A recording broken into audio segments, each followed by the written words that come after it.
कैसे हैं आप लोग? बेटा, इन 2 क्लासों में इस चैप्टर में हमने अब तक पढ़ा कि जो चरवाहे थे, जो चरवाहे समुदाय थे, वो पहाड़ों में, पठारी क्षेत्रों में और रेगिस्तानी क्षेत्रों में कौन कौन से चरवाहे थे, कहाँ कहाँ पे वो समय के अनुसार, मौसम के अनुसार अपने चरवाहों, अपने चरागाहों को अपने मवेशियों के लिए, उनके खाने के लिए बदल दिया करते थे, है ना। ये हमने पढ़ लिया। लेकिन क्या उनका जीवन ऐसे ही चलता रहा कि हर जगह वहाँ के, जैसे वो मौसम के हिसाब से अपनी जगह परिवर्तित कर देते थे, सर्दी के हिसाब से, गर्मी के हिसाब से, तो वो रास्ते में चलते हुए के जितने भी स्थानीय लोग मिला करते थे उनके साथ में अच्छे संबंध बना के रखते थे वो, तो उनको कोई दिक्कत ही नहीं होती थी अपना चेंज करने में, जगह चेंज करने में। तो ये काम क्या कंटिन्यू चला? उनका जीवन, जो सादा जीवन चल रहा था, क्या वो कंटिन्यू चला? क्या उसमें कोई परिवर्तन आया? ऐसे कौन से लोग आए जिन्होंने उनको प्रताड़ित किया, शोषित किया? वो आज हम क्लास में पढ़ेंगे, ठीक है। आज का जो टॉपिक है वो है हमारा औपनिवेशिक शासन और चरवाहों का जीवन। जब अंग्रेज आए ना, हम बात कर रहे हैं अंग्रेजों के आने पर। जब अंग्रेज आए, अंग्रेजी सत्ता आई, अंग्रेजी सरकार बनी, तो उन्होंने किस तरीके से इन चरवाहों का जीवन दुखी कर दिया, इनको शोषित किया, कौन से इस पे अत्याचार किए, वो सब आज की क्लास में हम पढ़ेंगे। औपनिवेशिक शासन के दौरान चरवाहों की जिंदगी में गहरे बदलाव आए। उन्हें उनके चरागाह सिमट गए, इधर उधर आने जाने पर बंदिशें लगने लगी और उनमें से जो लगान वसूल किया करता था उसमें भी वृद्धि हुई, ठीक है। जो उनसे टैक्स, जो उनसे कर लिया जाता था, वो भी क्या कर दिया गया? बढ़ा दिया गया। खेती में उनका हिस्सा घटने लगा। उनके पेशे और हुनरों पर भी बहुत बुरा असर पड़ा। पशुपालन, बुनाई वगैरह करा करते थे ना, वो भी कम होने लगा। आइए देखते हैं ये सब कैसे हुआ, ठीक है। पहली बात देख तो, अंग्रेजी सरकार चरागाहों को खेती की ज़मीन में तब्दील करना चाहती थी। जिन स्थानों पर उनके मवेशी चरा करते थे, उन स्थानों को अंग्रेजी सरकार ने क्या सोचा कि इनको हम खेती की ज़मीन में बदल देते हैं, ताकि वहाँ पे खेती की जाएगी, वहाँ पे खेती की जाएगी तो वहाँ के किसानों से टैक्स वसूल किया जाएगा, उनकी फसल पर हमारा अधिकार होगा, मतलब हमारा मुनाफा अधिक होगा। तो उन्होंने इसको ध्यान में रखकर, अपने लालच के वशीभूत होकर उन्होंने इन पर कई अत्याचार किए और उनकी इसके कारण चरागाहों की जो ज़मीन थी वो घटकर कम हो गई। ज़मीन से और ऐसी खेती की जाने लगी, कौन सी खेती? व्यापारिक, जिनसे उपज अच्छी होती है और जिनकी मतलब आर्थिक आमदनी बढ़िया होती है। उनसे ज़मीन से मिलने वाला लगान उसकी आमदनी का एक बहुत बड़ा स्रोत था। खेती का क्षेत्रफल बढ़ने से सरकार की आय में और बढ़ोतरी हो सकती थी। इतना ही नहीं, इससे जूट जिससे बनते नहीं है दरिया वरियाँ, बोरियाँ वगैरह बनती ना, पटसन, कपास, गेहूँ, अन्य खेती हर चीज़ों के उत्पादन में भी इजाफा होगा। इजाफा मतलब बढ़ोतरी होगी, जिससे इंग्लैंड में, जिससे क्या होगा? इंग्लैंड में बहुत ज़्यादा जिसकी इंग्लैंड में बहुत ज़्यादा ज़रूरत थी। अंग्रेजी अफसरों को बिना खेती की ज़मीन का कोई मतलब समझ में ही नहीं आता था। उससे न तो लगान मिलता था और न ही उपज होती थी। मतलब वो काम में क्या आ रही थी? केवल मवेशियों को चराने में काम आ रही थी। लेकिन अंग्रेजों को तो उस ज़मीन से कोई फ़ायदा ही नहीं हो रहा था, क्योंकि ना तो उसके ऊपर लगान आ रही थी और ना ही उस पर खेती की उपज होती थी। तो उन्होंने क्या किया? अब उस चरागाहों की ज़मीन को खेती की ज़मीन में कन्वर्ट कर दिया, बदल दिया, ठीक है। अब उपज भी आने लगी, लगान भी आने लगा, ठीक है ना। अंग्रेज अफसरों को बिना खेती की ज़मीन का कोई मतलब समझ में नहीं आता था। उनसे ना तो लगान मिलती थी और न ही उपज। अंग्रेज ऐसी ज़मीन को बेकार मानते थे, उसे खेती के लायक बनाना ज़रूरी था। इसी बात को ध्यान में रखते हुए 19वीं शताब्दी के मध्य से देश के विभिन्न भागों में प्रति भूमि विकास के लिए नियम बनाए गए। इन कायदे कानूनों के जरिए सरकार गैर खेतिहर ज़मीन को अपने कब्जे में लेकर जहाँ पर खेती नहीं की जाती ना, ऐसी ज़मीन को क्या बोलते हैं? गैर खेतीहर ज़मीन। ठीक है, इस गैर खेतीहर ज़मीन को अंग्रेजों ने अपने अधिकार में ले लिया और क्या किया? कुछ खास लोगों को सौंप दिया, जो कि अंग्रेजों के क्या थे? चापलूस, अंग्रेजों की चापलूसी करने वाले, अंग्रेजों की गुलामी करने वाले। इन लोगों को कई तरह की रियायतें दी गई, छूट दी गई। रियायतें का मतलब होता है छूट देना। इस ज़मीन को खेती के लायक बनाने और उस पर खेती करने के लिए जमकर बढ़ावा दिया गया। ऐसे कुछ लोगों को गांव का मुखिया बना दिया गया और इस तरह कब्जे में ली गई ज़्यादातर ज़मीन चरागाहों की ही थी, जिनका चरवाहे नियमित रूप से इस्तेमाल किया करते थे। इस तरह खेती के फैलाव से चरागाह सिमटने लगे और चरवाहों के लिए समस्याएं पैदा होने लगे। ठीक है, तो पहली बात तो क्या करी अंग्रेजों ने चरवाहों की ज़मीन को या चरागाहों के स्थान को खेती की ज़मीन में बदल दिया, जिससे चरागाह सिमट कर रह गए। दूसरा, 19वीं सदी के मध्य तक आते आते देश के विभिन्न प्रांतों में वन अधिनियम पारित कर दिए गए, मतलब बहुत सारे कानून बना दिए गए। और वो कानून क्या थे? इन कानूनों की आड़ में सरकार ने कई जंगलों को आरक्षित वन घोषित कर दिया और जहां देवदार और साल जैसी कीमती लकड़ी पैदा होती थी। अब जहां पर आरक्षित वन घोषित कर दिया, मतलब वो अब सरकार के क्षेत्र अधिग्रहण में है पूरी तरीके से। वहाँ पे पब्लिक नहीं जा सकती, वहाँ पे चरवाहे नहीं जा सकते हैं। ठीक है, अब चरवाहों के लिए प्रॉब्लम हो गई, क्योंकि नया अधिनियम आ गया, नया कानून आ गया कि अब जंगलों को सरकार ने अपने अधिग्रहण क्षेत्र में ले लिया है। अब वहाँ पर जहाँ पे कीमती लकड़ियाँ पैदा हुआ करती थी ना, वहाँ पे अब ये चरवाहे घुस नहीं सकते। कई जंगलों को संरक्षित घोषित कर दिया और इन जंगलों में चरवाहे कुछ अपने परंपरागत अधिकार तो दे दिए, लेकिन उनकी आवाजाही पर फिर भी बहुत सारी बंदिशें लगा दी गई, संरक्षित कर दिए गए। ठीक है, आरक्षित जहाँ तो बिल्कुल घुस ही नहीं सकते, संरक्षित घुस सकते हैं परमिशन के साथ में। ठीक है, लेकिन फिर भी पूरी तरीके से छूट नहीं थी, फिर भी बहुत सारी बंदिशें लगा दी गई, लेकिन उनकी आवाजाही पर फिर भी बहुत सारी बंदिशें लगी रही। औपनिवेशिक अधिकारियों को लगता था कि पशुओं के चरने से छोटे जंगली पौधे और पेड़ों की नई कोपलें नष्ट हो जाती है। जो छोटे छोटे पौधे होते हैं ना, नए छोटे छोटे ज़मीन में से निकलते हैं, वो कोपलें भी नष्ट हो जाती है, उन कच्चे पौधे जिसको बोलते हैं। उनकी राय में चरवाहों के रेवड़ छोटे पौधों को कुचल देते हैं और कोपलों को क्या खा जाते हैं, जिससे नए पेड़ों की बढ़त रुक जाती है। तो क्या करना चाहिए? इनको रोक देना चाहिए, घुसने नहीं देना चाहिए। वन अधिनियमों ने चरवाहों की जिंदगी बदल डाली। अब उन्हें जंगलों में जाने से रोक दिया गया। जो पहले मवेशियों के लिए बहुमूल्य चारे का स्रोत था, जिन क्षेत्रों में उन्हें प्रवेश के लिए छूट दी गई, वहां भी उन पर कड़ी नज़र रखी जाती थी।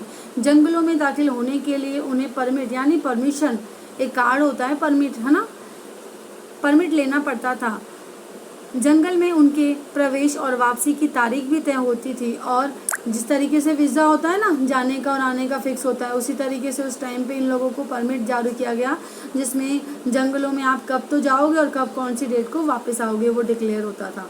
अब चरवाहे किसी जंगल में ज़्यादा समय तक नहीं रह सकते थे, भले ही वहाँ पे चारा कितना ही हो, चाहे मतलब मान लीजिए कि अभी भी बहुत सारी घास, उनके पशुओं के लिए बहुत सारी घास वहाँ मौजूद है, लेकिन उनके परमिट कार्ड के अंदर जो डेट थी आने की, वापसी आने की जंगल से, वो आ चुकी है, तो उसको उस हरियाली वाले क्षेत्र को छोड़ करके वापस आना ही होता था।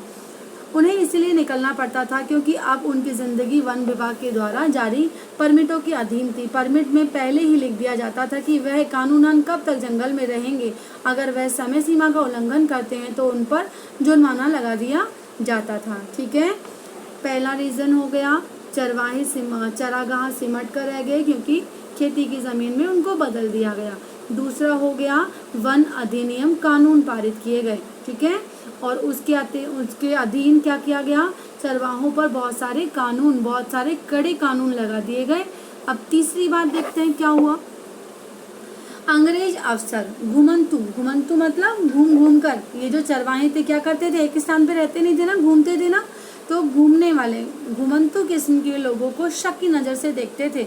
वे गांव-गांव जाकर अपनी चीज़ें बेचने वाले कारीगर और व्यापारियों और अपने रेवड़ के लिए हर साल नए नए चरागाहों की तलाश में रहने वाले, हर मौसम में अपनी रिहाइश बदल देने वाले चरवाहों पर यकीन नहीं कर सकते थे। वे चाहते थे कि ग्रामीण जनता गाँव में रहे, उनकी रिहाइश और खेतों पर उनके अधिकार तय हो। इस तरह की आबादी की पहचान करना, उसको नियंत्रित करना ज़्यादा आसान होता है जो एक जगह पर टिक कर रहती है। जैसे मान लीजिए किसी क्षेत्र की यदि हमें जनगणना करनी है तो क्या करेंगे, वहाँ के रहने वाले लोगों की जनगणना करते हैं ना। अब जो आज यहाँ है, कल वहाँ है, परसों वहाँ है, उसको कैसे करना थोड़ा मुश्किल हो जाता है। इसीलिए एक निश्चित स्थान पर रहने वाले लोगों पर निगरानी रखना, रहने वाले लोगों को कंट्रोल में करना इजी होता है, बजाय घूम घूम कर जीवन यापन करने वालों के ऊपर। उन पर विश्वास भी नहीं था इनको। इस तरह की आबादी पहचान करना, उसको नियंत्रित करना ज़्यादा आसान होता है जो एक जगह पर टिक कर रहती है। ऐसे लोगों को शांति प्रिय और कानून का पालन करने वाला माना जाता है। घुमंतुओं को अपराधी माना जाता है। 1871 में औपनिवेशिक सरकार ने अपराधी जनजाति अधिनियम पारित किया गया। कौन सा अधिनियम पारित किया गया? अपराधी जनजाति अधिनियम पारित किया गया। और ये स्पेशली किसके लिए था? इन चरवाहों के लिए ही था। ठीक है, इस कानून में क्या बात कही गई है देखते हैं। इस कानून के तहत दस्तकारों, व्यापारियों, चरवाहों को बहुत सारे समुदायों को अपराधी समुदायों की सूची में रख दिया गया। उन्हें कुदरती और जन्मजात अपराधी घोषित कर दिया गया। क्या कि ये तो जन्म से एक ऐसे प्रवृत्ति के होते हैं, अपराधी होते हैं, इन पे विश्वास नहीं किया जा सकता। इस कानून के लागू होते ही ऐसे सभी समुदायों को कुछ खास अधिसूचित गांवों और बस्तियों में बस जाने का हुक्म सुना दिया गया। उनकी बिना परमिट आवाजाही पर रोक लगा दी गई। ग्रामीण पुलिस उन पर सदा नजर रखती थी। समझ में आया? अपराधी जनजाति अधिनियम लागू कर दिया गया, पारित कर दिया गया। इसका मतलब ये था कि ये जो घूम के अपना जीवन व्यतीत करते थे, कि व्यापारी वर्ग भी कैसे होते हैं, व्यापारी भी तो एक जगह से दूसरी जगह पर जाकर व्यापार करते हैं ना। कुछ ऐसे जैसे दस्तकार, व्यापारी और चरवाहे, इन समुदायों को इन्होंने जन्मजाति अपराधी घोषित कर दिया कि इनकी तो प्रवृत्ति कैसी होती है, ये तो अपराधी प्रवृत्ति के लोग हैं, इन पे सदैव निगरानी की जानी चाहिए। इसीलिए उन्होंने क्या किया, उन्होंने एक गांव बना दिया, ठीक है, और उस जगह को क्या बोल दिया कि आपको इसी जगह रहना है, आप यहाँ से जाना चाहते हो, जाते हो, आते हो, उसकी पूरी रिपोर्ट हमारे पास में, पुलिस के पास में होनी चाहिए। आने जाने पर पूरी तरीके से रोक लगा दी गई और हमेशा नज़र में रखा जाता था उनको, क्योंकि अंग्रेज वगैरह ऐसा समझते थे कि ये कभी भी कोई भी अपराध कर सकते हैं, है ना, कभी भी कोई भी अपराध कर सकते हैं, क्योंकि ये तो जन्मजात अपराधी प्रवृत्ति के लोग हैं, इन पे हम विश्वास नहीं कर सकते। इसलिए अच्छा होगा इनको घूमने की परमिशन, यहाँ वहाँ घूमने की परमिशन ना देकर इनको एक ही स्थान पर बसा दिया जाए और उन पर निगरानी आराम से रखी जा सकती है। ये बात हो गई तीसरे तरीके से लोगों ने अब अंग्रेजों ने इनको परेशान किया। अब चौथा कौन सा तरीका आ गया? 3 तो पढ़ लिए, अब चौथा देखते हैं। अपनी आमदनी बढ़ाने के लिए अंग्रेजों ने क्या किया? अब हर संभव लगान लगाने का, लगान वसूलने का प्रोग्राम सोच लिया, नया रास्ता निकाल लिया। उन्होंने ज़मीन, नहरों के पानी, नमक, खरीद फरोख्त मतलब खरीदने बेचने की चीज़ों पर, यहाँ तक कि मवेशियों पर भी उन्होंने क्या लगा दिया, मतलब पशुओं पे भी उन्होंने टैक्स का ऐलान कर दिया। मतलब जहाँ जहाँ उनका दिमाग चला ना कि हमें यहाँ से टैक्स मिल सकता है, हमें यहाँ से लगान मिल सकता है, ठीक है, वहाँ उन्होंने लगा दिए ज़रूरी चीज़ों के। ठीक है, देखो ज़मीन होती है, नहरों का पानी, नमक और खरीदना और बेचना, ये तो ज़रूरी चीज़ें और सब कुछ होती हैं ये तो। और यहाँ तक कि पशुओं पर भी उन्होंने टैक्स लगा दिया। चरवाहों से चरागाहों में चरने वाले एक एक जानवर पर टैक्स वसूल किया जाने लगा। मान लीजिए किसी चरवाहे के पास में 10 जानवर है और किसी के पास में 50 जानवर है, तो 10 वाले के पास में कम टैक्स लगेगा बजाय किसके, 50 वाले के। तो इसका प्रभाव क्या पड़ेगा? बेचारों ने अपने मवेशियों को ही कम कर दिया था फिर कि अब हमारे पास जितने ज़्यादा पशु होंगे उतने ज़्यादा टैक्स लगेगा। इससे अच्छा है कि हमारे पास उपज तो कुछ है नहीं, तो हम इन मवेशियों को ही ख़त्म कर देते हैं, इन मवेशियों को ही पालना बंद कर देते हैं ना। तो चरवाहों से चरागाहों में चरने वाले एक एक जानवर पर टैक्स वसूल किया जाने लगा। देश के ज़्यादातर चरवाही इलाके में 19वीं सदी के मध्य से ही चरवाही टैक्स लागू कर दिया गया था। प्रत्येक मवेशी पर टैक्स की दर तेजी से बढ़ती चली गई। टैक्स वसूली का व्यवस्था भी दिनों दिन मजबूत होती चली गई। 1850 से 1880 के दशक के बीच में टैक्स वसूली का काम बाकायदा बोली लगाकर ठेकेदारों को सौंप दिया गया कि कुछ ठेकेदार होते हैं ना, जैसे मकान बनाते हैं तो फिर ठेके पे दे देते हैं। जो मकान का जो मालिक होता है वो फिर कोई टेंशन नहीं करता कि मकान कैसे बन रहा है, कहाँ बन रहा है, ठेकेदार जाने और उसका काम जाने। तो यहाँ अंग्रेजों ने भी क्या किया, टैक्स वसूल करने के लिए ठेकेदार कर दिए। अब वो ठेकेदार क्या करते हैं, अब अपनी मर्जी से आप सरकार ने लगा रखा है, मान लीजिए फॉर एग्जांपल 1 रुपये लगा रखा है टैक्स का। अब आप पे डिपेंड करता है ठेकेदार के ऊपर कि उस 1 रुपये की जगह आप 1.5 रुपये लेते हो, 2 रुपये लेते हो, या फिर उस 1 रुपये को निकलवाने के लिए आप कौन कौन सी कठोर नियम लागू करते हो, वो सब आप पे डिपेंड है। सरकार को तो सिर्फ 1 रुपया चाहिए टैक्स वाला, ठीक है। ठेकेदारों को सौंप दिया। ठेकेदारी पाने के लिए ठेकेदार सरकार को जो पैसा देते थे उसे वसूल करने और साल भर में ज़्यादा से ज़्यादा मुनाफा कमाने के लिए जितना चाहे उतना वसूल कर सकते थे।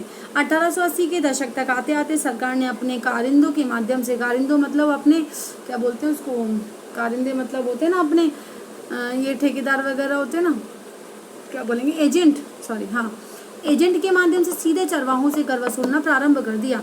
हर एक चरवाहे के पास में के एक पास जारी कर दिया गया। किसी भी चरागाह में दाखिल होने के लिए चरवाहों को पास दिखाकर पहले टैक्स अदा करना होता था। चरवाहे के साथ कितने जानवर हैं, कितना टैक्स चुकाया जाना चाहिए, इस बात का जो पास में दर्ज कर दिया जाता था, ठीक है। तो इस तरीके से बेचारे चरवाहों की ज़िंदगी बद से बदतर होती चली गई, ठीक है। समझ में आ गया आपको? अगर इसमें कोई प्रॉब्लम है तो आप मेरे को व्हाट्सएप के थ्रू पर्सनल भी और ग्रुप में दोनों तरीके से बता सकते हो, ठीक है। आज हमने पढ़ा कि जो औपनिवेशिक शासन व्यवस्था थी वो किस तरीके से औपनिवेशिक शासन व्यवस्था किस तरीके से अंग्रेजों के लिए क्या थी,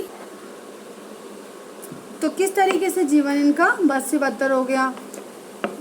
उनके जो चरागाह थे उनको सीमित कर दिया गया, वन अधिनियम आ गए और उन पे टैक्स लगान लागू कर दिया गया अलग अलग तरीके का। और जो तीसरी बात थी वो क्या थी, अपराधी प्रवृत्ति के लोग इनको घोषित कर दिया गया। तो अपराधी अधिनियम पारित कर दिया गया था ना, अपराधी जनजाति अधिनियम। तो ये 4 तरीके के स्टेप अंग्रेजी सरकार ने उठाए जिसकी वजह से इन चरागाहों की जो ज़िंदगी थी वो बद से बदतर होती चली गई, ठीक है। अगली जो क्लास होगी उसमें हम पढ़ेंगे कि किस तरीके से इन बदलावों ने चरवाहों की ज़िंदगी को किस तरह प्रभावित किया। आगे अभी पढ़ लेते हैं, चलो, ठीक है। इन बदलावों ने, अब पूरी तरीके से लाइफ तो चेंज हो ही गई थी उनकी, अब इन बदलावों ने चरवाहों की ज़िंदगी को किस तरह प्रभावित किया। इन चीज़ों की वजह से चरागाहों की गंभीर कमी हो गई। जैसे जैसे ज़्यादा से ज़्यादा चरागाहों को सरकारी कब्जे में ले लिया गया, उन्हें खेतों में बदला जाने लगा, वैसे वैसे चरागाहों के लिए उपलब्ध इलाका सिकुड़ने लगा। इसी तरह जंगलों के आरक्षण का नतीजा यह हुआ कि गडरिये और पशुपालक अब अपने मवेशियों और जंगलों में पहले जैसे आज़ादी से नहीं चरा करते थे। जब चरागाह खेतों में बदलने लगे तो बचे कुचे चरागाहों में चरने वाले जानवरों की तादाद भी बढ़ने लगी। इसका नतीजा यह हुआ कि चरागाह सदा जानवरों से भरे रहते थे, क्योंकि क्षेत्र तो हो गया सीमित और मवेशी हो गए ज़्यादा, तो वहाँ उस छोटे से क्षेत्र में ही बहुत सारे जानवर चरते थे। तो क्या होने लगा, फिर वो घास भी जल्दी ख़त्म होएगी ना, तो पेट भी नहीं भरेगा ना उन जानवरों का। तो घुमंतु चरवाहे अपने मवेशियों को कुछ दिनों तक ही एक इलाके में चरा पाते थे, उसके बाद किसी और अन्य इलाकों में उन्हें जाना पड़ता था। अदला बदली की वजह से पिछले चरागाह भी फिर से हरे भरे नहीं होते थे, लेकिन चरागाहों की आवाजाही पर लगी बंदिशों और चरागाहों के बेहिसाब इस्तेमाल से चरागाहों का स्तर गिरने लगा, जानवरों के लिए चारा कम पड़ने लगा, फलस्वरूप जानवरों की सेहत और तादाद भी गिरने लगी। चारे की कमी और चारे की कमी और जब तक पड़ने वाले अकाल की वजह से, कभी कभी, जब तक मतलब कभी कभी पड़ने वाले अकाल की वजह से भी कमज़ोर और भूखे जानवर बड़ी संख्या में मरने लगे। ठीक है, अब ये परिवर्तन उनकी लाइफ में आया। ठीक है, अंग्रेज़ों ने किस तरीके, आज की क्लास में हमने पढ़ा कि अंग्रेज़ों ने किस तरीके से इन चरवाहों की ज़िंदगी में नए कानून, उन पर अत्याचार, उनका शोषण किया और इन अत्याचारों के परिणाम स्वरूप चरवाहों इन पर क्या प्रभाव पड़ा, उनका जीवन स्तर गिरने लगा, ज़्यादा से ज़्यादा बहुत सारे मवेशी हो गए लेकिन क्षेत्र पड़ गया कम। तो और जहाँ पे जहाँ पे वो चरने जाते थे वहाँ फटाफट से उनका चारा ख़त्म हो जाता था। जब तक जो पहला स्थान छोड़ के आए ना, वहाँ पे नया चारा उगा ही नहीं था, खेती हुई, वहाँ पे हरियाली हुई ही नहीं थी। अब वो वहाँ पे कैसे पहुँचे? तो पर्याप्त भोजन की कमी हो गई मवेशियों को, अधिक से अधिक टैक्स चुकाना, उनकी आर्थिक स्थिति भी खराब हो गई और जानवरों की क्या हो गई, सेहत भी खराब हो गई। इतने कठोर अधिनियम आ गए, कर वसूलने लगे, तो उनकी ज़िंदगी बद से बदतर होती चली गई। आप देखते हैं अब ऐसा ही चलने वाला था या फिर उन्होंने अपने जीवन को संभालने के लिए कुछ और स्टेप उठाए। अब देखो चरवाहों ने इन बदलावों का सामना कैसे किया। इन बदलावों पर चरवाहों की प्रतिक्रिया हुई, कई प्रकार से हुई। कुछ चरवाहों ने तो देखो क्या करेंगे, कुछ तो अपने जानवर कम कर लेंगे ना। ठीक है, अब क्या किया, क्योंकि जानवर कम करेंगे मतलब चराना कम पड़ेगा, टैक्स भी कम देना पड़ेगा और हमारे जानवर बेवजह मरेंगे भी नहीं। चरवाहों ने तो अपने जानवरों की संख्या ही कम कर दी। अब बहुत सारे जानवरों को चराने के लिए पहले की तरह बड़े बड़े और बहुत सारे मैदान नहीं बचे थे। जब पुराने चरागाहों का इस्तेमाल करना मुश्किल हो गया तो कुछ चरवाहों ने नए नए चरागाह ढूंढ लिए। मिसाल के तौर पर ऊंट और भेड़ पालने वाले रायका, ये हम पहले पढ़ चुके हैं, राजस्थान का रायका समुदाय। ठीक है ना, रायका 1947 के बाद न तो सिंध में दाखिल हो सकते थे और न ही सिंधु नदी के किनारे अपने जानवरों को चरा सकते थे। भारत और पाकिस्तान के बीच खींच दी गई नई सीमा रेखा ने उन्हें इस तरफ जाने से रोक दिया। जाहिर है अब उनके 1947 मतलब जब भारत बन गया था ना, बंटवारा हो गया तब, अब उन्हें जानवरों को चराने के लिए नई जगह ढूंढनी पड़ती थी। अब वे हरियाणा के खेतों में जाने लगे, जहां कटाई के बाद खाली पड़े खेतों में अपने मवेशियों को चरा सकते थे। इस समय खेतों को खाद की ज़रूरत रहती थी, जो उन्हें इन जानवरों के मलमूत्र से मिल जाती थी। समय गुजरने के साथ ही कुछ धनी चरवाहे ज़मीन खरीदकर एक जगह बस कर रहने लगे, है ना, कि और निश्चित स्थान बना लिया उन्होंने अपने जानवरों को चराने के लिए। उनमें से कुछ नियमित रूप से खेती करने लगे जबकि कुछ व्यापार करने लगे। जिन चरवाहों के पास पैसा नहीं था वे सूदखोरों से ब्याज पर कर्ज लेकर दिन काटने लगे। इस चक्कर में बहुतों के मवेशी भी हाथ से चले गए और वे मजदूर बनकर रह गए। वे खेतों में या छोटे मोटे कस्बों में मजदूरी करने लग गए। इस सब के बावजूद चरवाहे न केवल आज भी जिंदा है बल्कि हाल के दशकों में कई जगह तो उनकी संख्या में वृद्धि भी हुई है। इतना कठोर समय आने के बाद में भी उनकी संख्या में कई जगह बढ़ोतरी वृद्धि पाई गई है। जब भी किसी इलाके के चरागाहों में उनके दाखिले पर रोक लगा दी जाती, वे अपनी दिशा बदल देते, अपना रेवड़, अपना जो पशुओं का समूह था उसको छोटा कर लेते और नई दुनिया के मिजाज से तालमेल लगाकर अपने काम धंधे करने में लग जाते। बहुत सारे परिस्थिति विज्ञानी मानते हैं कि सूखे इलाकों और पहाड़ों में जिंदा रहने के लिए चरवाही सबसे व्यावहारिक रास्ता है।